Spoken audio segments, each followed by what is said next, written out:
कक्षा 6 से 12 तक का संपूर्ण पाठ्यक्रम REET, NEET, first grade, second grade, पटवार और अन्य परीक्षाओं के लिए अभी सब्सक्राइब कीजिए हमारे YouTube चैनल हिंट्स टैलेंट को।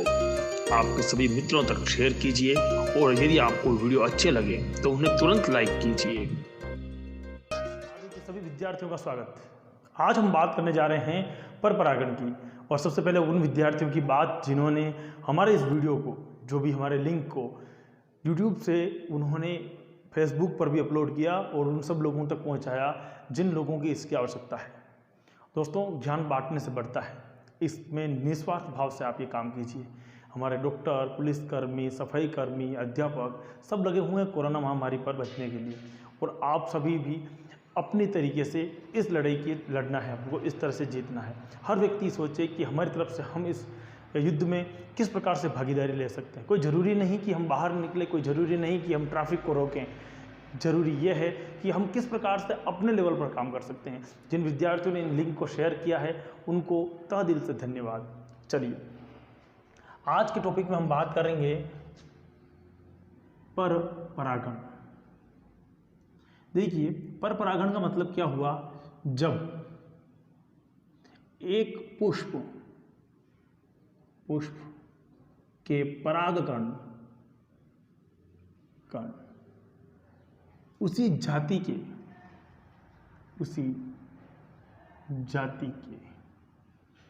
अन्य पुष्प, यानी कि अन्य पुष्प नहीं लिख के अन्य पादप पुष्प है ना, पादप के पुष्प पर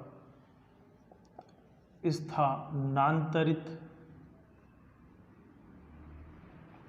होता है, इसे परपरागण कहते हैं। किसे परपरागण कह रहे हैं? सुनने कोशिश कीजिए समझने की। कि देखिए, जाति क्या है? एक ही होनी चाहिए, ठीक है, और पादप क्या होने चाहिए? भिन्न भिन्न। देखिए, ये एक प्रकार का कोई प्लांट है और ये कोई दूसरा प्लांट है। इन दोनों प्लांट में यहाँ पर पुष्प लगा हुआ है, फूल लगा हुआ है, ये फूल यहाँ पर भी लगा हुआ है। जब इसके परागकण इस पर पहुँच जाएं तो इसे हम क्या बोलेंगे? इसे हम बोलेंगे परपरागण। क्या बोलेंगे इसे हम? परपरागण। क्लियर है? परपरागण का मतलब क्या हो गया कि एक पुष्प से दूसरे पुष्प में क्या हो जाए? स्थानांतरण हो जाए, इसे हम क्या बोलेंगे? परपरागण। लेकिन जाति कैसी होनी चाहिए? समान होनी चाहिए। ऐसा नहीं है कि नीम के परागकण हैं और तुम ले जाके जामुन पे डाल रहे हो, इस प्रकार से नहीं होना चाहिए। ये परपरागण नहीं है। परपरागण का मतलब क्या होना चाहिए? जाति एक ही होनी चाहिए, सबसे महत्वपूर्ण बात। अब देखिए, आखिरकार जो हम परपरागण की बात कर रहे हैं, तो परपरागण के लिए हमें कुछ अनुकूलन भी होता है। तो परपरागण के अनुकूलन देखिए, जिस प्रकार से स्वपरागण का अनुकूलन था, उसी प्रकार से किसका अनुकूलन होगा? परपरागण का भी क्या होगा? अनुकूलन होगा। और पैरा अनुकूलन क्या आएगा? स्वबद्धता, है ना। कुछ ऐसे पादप होते हैं जिनमें कुछ पादपों में क्या होगा? स्वपरागण संभव नहीं होता है। तो लिख देंगे, कुछ पादपों में या पादप कुलों में स्वपरागण संभव नहीं होता।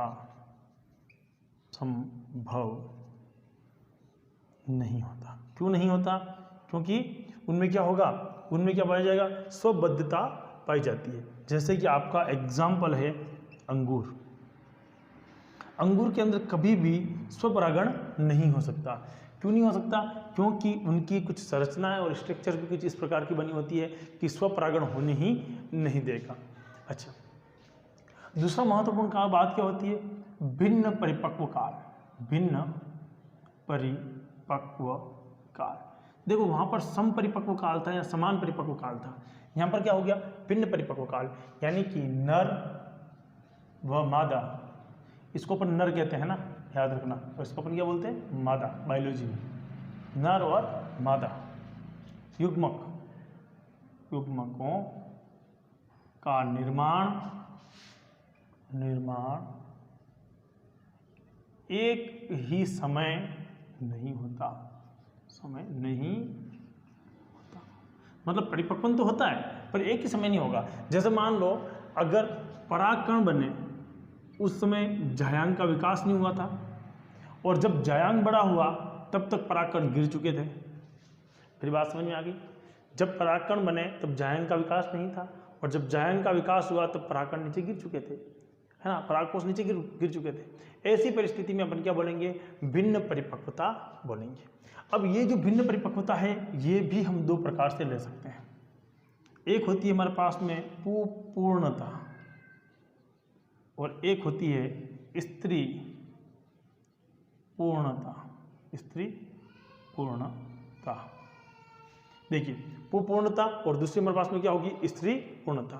पूर्णता का मतलब क्या हो जाएगा? इसके अंदर पुंकेसर का विकास पहले हो जाता है,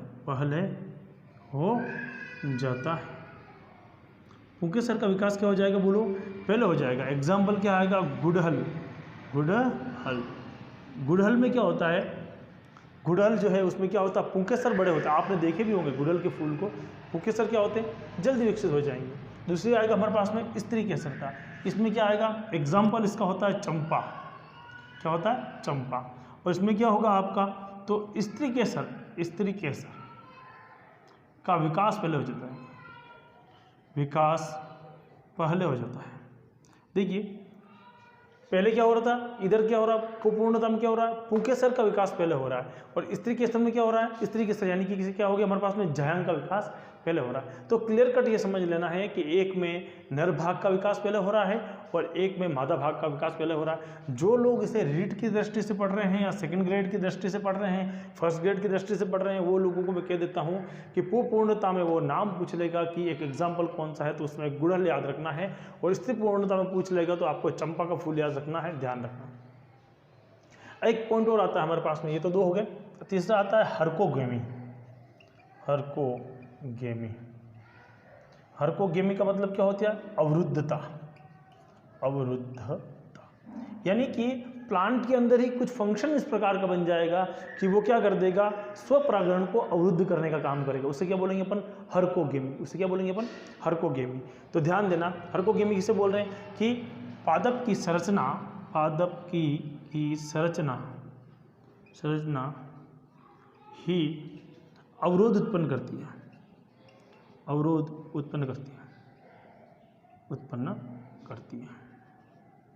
मतलब पादप की जो संरचना है वो क्या उत्पन्न कर देगी? आपके खुद जब अवरोध उत्पन्न करने लग जाए तो उससे बोलेंगे हरकोगेमी, यानी कि अवरुद्धता, है ना, यानी कि स्वपरागण उसे नहीं होने देगा। स्वपरागण को रोकने का काम कौन करेगा? हरकोगेमी। अपन उसका टर्म जो है उसे अपन क्या बोलेंगे? हरकोगेमी कहेंगे। इसी प्रकार से एक हमारे पास और आएगा वर्तिकावलंबी, है ना, आपकी किताब में दे रखा है ये भी, तो मैं इसको मिटा देता हूँ। पहले स्क्रीनशॉट ले लो, आप स्क्रीनशॉट ले लीजिए ताकि समझ में आ जाए। ले लिया? चलिए, एक पॉइंट आता है वर्तिकावलंबी। क्या आता है?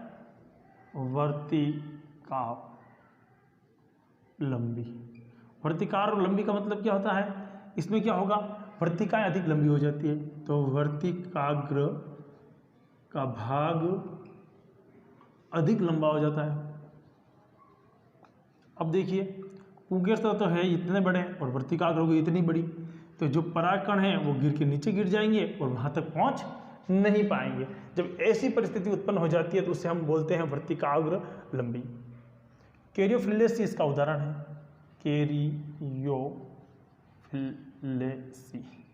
कौन सा उदाहरण है? कैरियोफिलेसी जो कुल है वो इसका उदाहरण है। उसके अंदर इस प्रकार के गुण ही पाए जाते हैं। वर्तिकावलंबी होता है, वर्तिका अधिक लंबी हो जाती है। इसी प्रकार से कुछ पादपों के अंदर, कुछ पादपों में स्फुटन, यहाँ परागकणों का स्फुटन दूर दूर होता है, दूर होता है। अब देखिए मान लो ये परागकण है, ये वर्तिकाग्र है बीच में, और परागकण यहाँ से फटे, और फटे तो कैसे फटे, साइड में बिखर गए, तो इस पर तक तो आने का नौबत ही नहीं आई। हर आदमी मतलब हर परागकण साइड में ही जा रहा है, तो ऐसी परिस्थिति में अपन क्या बोलेंगे, तो उसके परागकण कहाँ चले जाएंगे, स्फुटन जब दूर दूर होने लगे। और काली हारी के अंदर जो होता है, काला हारी या काली हारी, काला हारी में इस प्रकार का गुण पाया जाता है। स्फुटन कैसा हो जाएगा, बहुत दूर दूर प्रकार से होता है। तो यानी कि हमने पहला पॉइंट जो लिया था, आपको ध्यान होगा, उसके बाद में दूसरा पॉइंट हमारे पास में कौन आया, भिन्न परिपक्वता काल आया। और जब तीसरा पॉइंट अपन ने लिया है कि हर्कोगेमी लिया है, तो हर्कोगेमी के यूँ कह सकता हूँ मैं, वर्तिकावलंबी पहला पॉइंट ले लो और इसका वापस मतलब फर्स्ट पॉइंट वर्तिकावलंबी ले लो, और सेकंड पॉइंट जो लेना चाहते हो अगर आप, तो क्या लोगे, स्फुटन लोगे। तो यहाँ पर आप ये स्फुटन ये स्फुटन वाला पॉइंट जो है वो कैसा है, सेकंड पॉइंट है। इनका स्फुटन कैसा होता है, दूर दूर हो जाता है ना। अब क्या हो सकता है, और भी एक थर्ड पॉइंट बन सकता है, विषम वर्तिका। देखो बिल्कुल ये वैसा ही है, यहाँ तो वर्तिका लंबी हो जाएगी और परागकण छोटे रह जाएंगे, सॉरी पूतंतु छोटे रह जाएंगे, यहाँ पूतंतु लंबे हो जाएंगे और वर्तिका छोटी हो जाएगी। अगर इन दोनों में से कोई भी स्थिति बनती है कि परागकण लंबे, पूतंतु लंबा है आपका, पूतंतु तो रह गया छोटा और वर्तिका रह गई लंबी, या फिर वर्तिका रह गई आपकी छोटी, वर्तिका क्या रहेगी, छोटी, और पूतंतु क्या हो गया, पूतंतु हो गया लंबा। इन दोनों में से कोई भी अगर स्थिति बन जाती है, इसका सिर्फ एक ही मतलब होगा कि उन्हें स्वपरागण नहीं करने देना है, स्वपरागण को रोकना चाहता है। तो एक बार आप इसका स्क्रीनशॉट लीजिए, मैं नीचे बैठता हूँ, जितने ले लिया आप लोगों ने स्क्रीनशॉट।